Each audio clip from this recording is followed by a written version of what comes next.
Erie Boulevard with a little more traffic than usual yesterday afternoon as thousands gathered there in DeWitt for a protest happening nationwide. But first, an update to an early morning crash in Cortland County that had crews busy searching for the driver. An amazing sunset, or sunrise rather, here as we look with our tower camera. I'll let you know how amazing today will be weather-wise. Coming up, the morning news begins right now. From WSYR TV Syracuse, the local station, you're watching the morning news.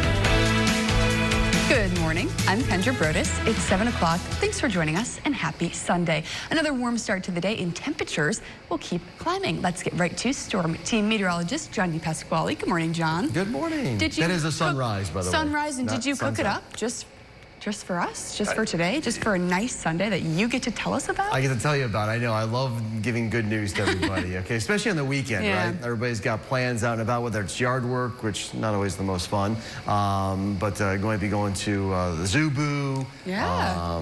You know, there's, I'm sure, other events going on out and about. It is going to be great weather-wise today, Kendra. So whatever you may have planned today, unseasonable warmth with a good deal of sunshine. And you can see, look at the sky, nice and clear here in Syracuse. Just some high cirrus clouds in the eastern horizon, making for that colorful, beautiful sunrise as you look over downtown Syracuse and the JMA Wireless Dome. All right, temperature-wise right now, many of us are in the 50s, including Syracuse, but we got a few 40s. Cortland, Hamilton, Morrisville, and Norwich in the 40s right now. The cool spot is Norwich at 41. Look at Watertown, 63 degrees.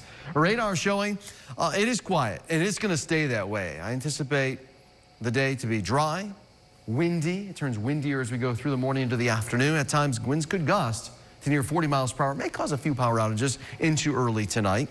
Pumpkin picking, yeah, short sleeve shirts, folks. Windy, warm, getting up into the 70s this afternoon with lots of sunshine.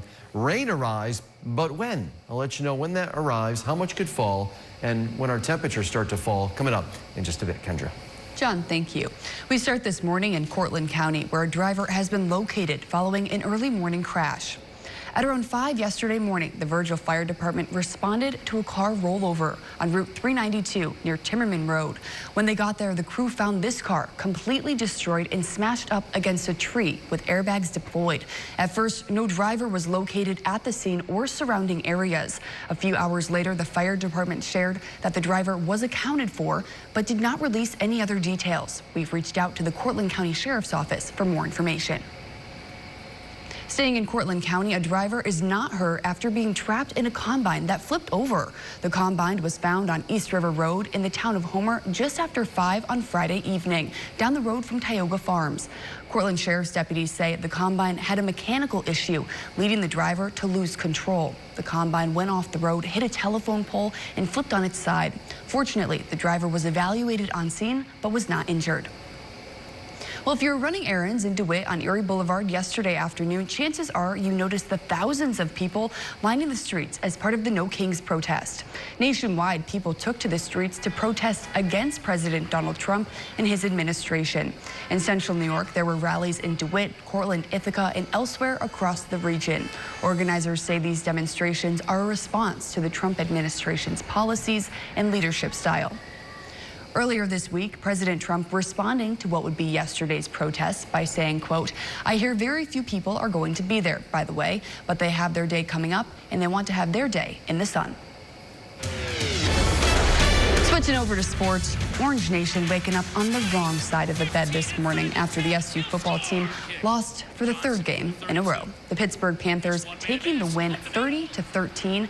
Up next for the Orange is a trip down to Atlanta for a matchup with 12th-ranked Georgia Tech on Saturday.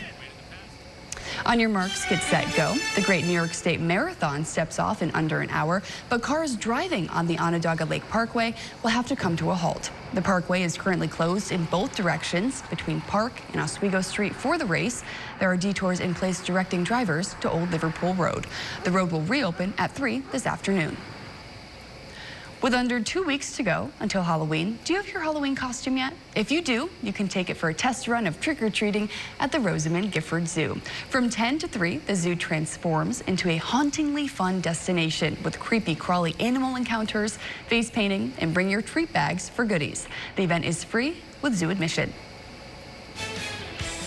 Coming up in the Your Stories Q&A, the team is pumping out an answer to find out when you can start filling up at the BJ's in East Syracuse. Still ahead on the morning news, ticks are still a problem this time of year, but what products actually prevent them? You're watching the Morning News with Kendra Brodus and Storm Team meteorologist John DePasquale with Central New York's most accurate forecast. News Channel 9, the local station.